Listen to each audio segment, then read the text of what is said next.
What's going on, Kings? It's Keefe. In this video, we're going to talk about where to start when it comes to improving your life. I know a lot of times when you're getting on that self-improvement journey, or when you're just looking at yourself and realizing there's a lot of things that you need to get better at, it can feel like this giant mountain that you gotta overcome, and it really starts to feel overwhelming and you don't know what to do. I've dealt with this personally. I still deal with it, to be honest. When I'm dealing with all these goals that I want to accomplish and I start looking at my present reality, I'm like, this is not up to the standards that I have for myself. How do I put this whole thing together? And it just gets so overwhelming. So in this video, I'm going to show you exactly how to get started, and so you can turn that mountain into a molehill and really change yourself in honestly a pretty quick amount of time. Before we get started, hit that subscribe button and bell icon. This channel is all about helping men level up and become their high value versions of themselves. Now let's get started. So in figuring out where to start improving yourself, the most important thing to do, the first thing you have to do, is to be radically honest with yourself about the situation you find yourself in.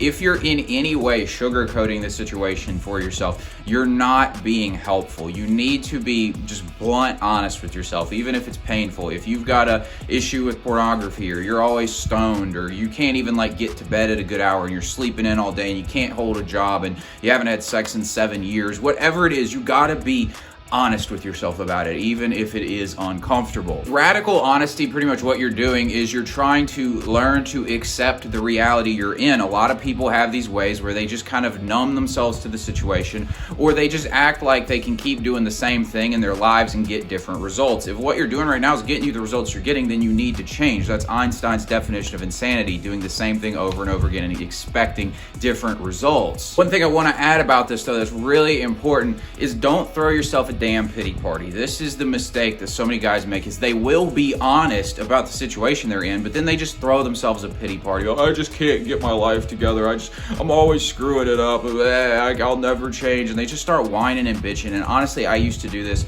Every now and then that voice in my head still creeps up and tries to do it and tries to convince me how horrible I am and how I'll never get it all put together. And it's just whining, and it's just pathetic.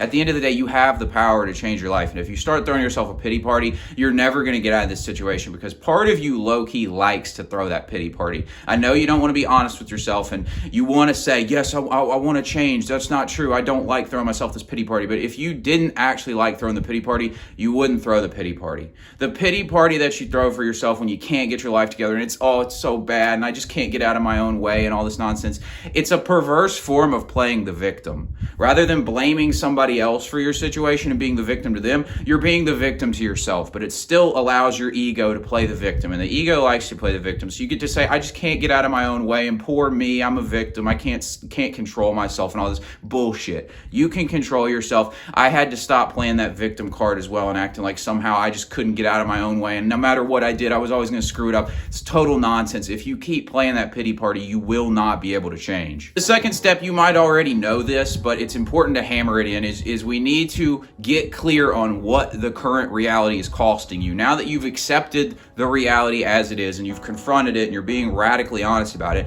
what the heck is it actually costing you? What is it costing you that you're not putting yourself in a good financial position because you're blowing your money on OnlyFans or some crap like that? Or what's it costing you to have this porn addiction, or to sleep in all day, or to not move towards your goals? What is it actually costing you? Look at the current situation. Look at how what you're doing is affecting you and making you unhappy, and get really clear on that, because the first step is to find that pain. Once you find that pain that you're trying to avoid, the next step is you want to find something optimistic to move towards, because pain implies something you'd rather have.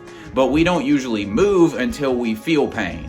If we don't feel pain, then we're going to be content and we're not willing to make that change. Pain causes us to decide we need to change. And once we decide we need to change, the next question is to ask, what do I want to change to? But we got to get clear on what this is costing us so that we can be honest about that pain. And now the next part of this is you need to get clear on where you want to go. So I want you to ask yourself this question. Most people don't have the confidence to actually believe in themselves. I found out this is something I've actually never struggled with, fortunately, but I know a lot of you really struggle with this idea of believing yourself. When I've coached guys in the past, I'll tell them to set a vision for themselves. Who do you want to be in a year? And they always have this very modest, very conservative vision of themselves, where basically it's barely any different than where they're at right now, because they're lacking that confidence to believe that they can change. And so they play it really safe. But the problem with that is, if you play it really safe, you're not going to be inspired to go after what it is you're trying to go after, because it's barely any different than where you're at. You want to find something that really fires you up. So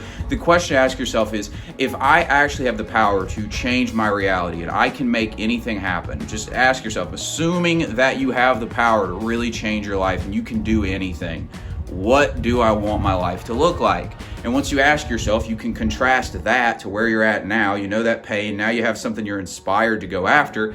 And now the next step is you got to work backwards from that. Get clear on that vision. Get clear on that vision for every part of your life, all those major parts of your life. What do you want it to look like? Be really clear on that, and then work backwards. So let's say you want to make $20,000 a month. You want to make that much money. You have a certain car, all these different things.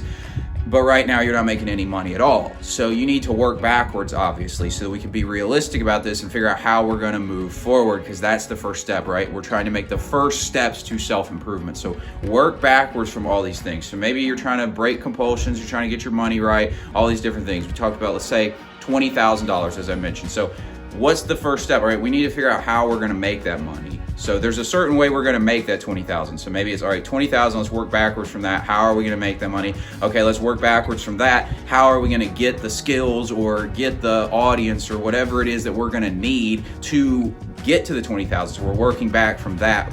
And then we're working back again. And you work back all the way to the first step that you're at right now. Maybe, like I said, if you're not making any money and you want to get to 20,000, maybe the first step in that process is, let's get to financial stability, to where like I can pay my bills. And then after that, let's figure out how to raise the bar and get to the next step, the next step, and the next step. But you line it up in a process that makes sense to you logically. Now, a lot of times these processes aren't really going to work, and you're going to have to course correct it. I'm going to touch on that in a second, and how you can handle those situations where your plan doesn't really work out well. But just be clear on that. Just because you make a plan doesn't mean it's going to completely work, but having that plan is essential. You have to at least know how you're going to get there, because if you don't, there's no way you're going to get there. And now that you've broken all of these areas down, I want you to do this with every big area of your life, everything you're trying to create. You've broken it down into those small steps. Ask yourself, which of these things, if I started working on it right now, would give me the highest return on investment? So if you've got all these areas of your life, maybe you want to be really good with girls, but you also need to get your money right. Well, maybe the one that's the highest return on investment is to focus on the money right now. I know a lot of guys want to go after the girls, but maybe we need to focus on the money before we focus on the girls, because having that money is going to make you a better option in the dating game anyway, so focus on that one. Or maybe you've got like just a lot of things that aren't working out in your life right now. Maybe you're literally like asleep all day, you're addicted to like pornography, struggling with addictions of all kinds, and you need to get those things out of the way so you can start moving forward. Well, maybe that's the first thing to focus on.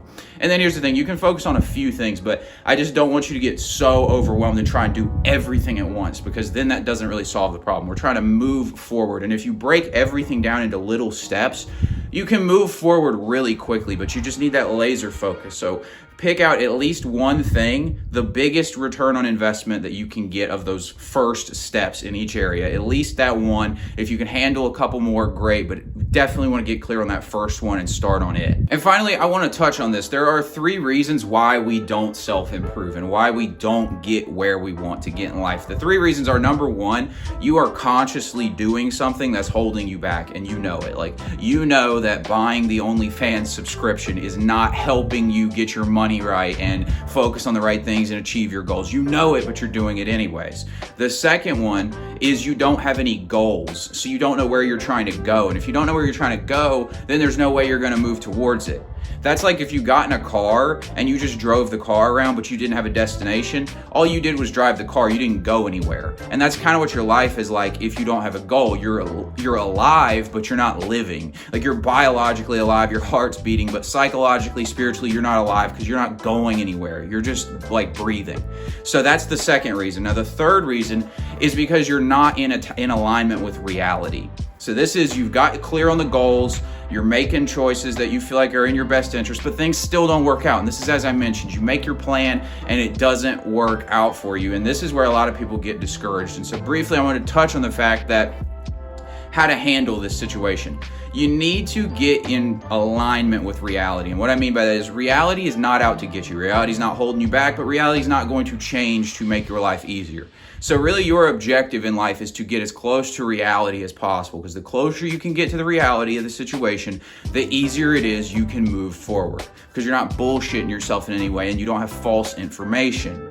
So I want you to have that mindset in mind when you start trying to do these self-improvement practices. If you run into a roadblock, don't turn around and go back and start throwing yourself a pity party. Be happy because you figured out one way that this doesn't work. And the more mistakes you make, the better it's going to be for you, because the more mistakes you make, the more corrections you can make. And the more corrections you can make, eventually you get the whole thing figured out. It's like a puzzle in that way. So start on that one big thing. And if you start on that one big thing, get to the next thing and the next thing and the next thing, dude, you will change your life so fast, I promise you. If you got something out of this video, give me a like, hit the subscribe button and bell icon so you don't miss new videos. Thanks for watching, and I'll talk to you later.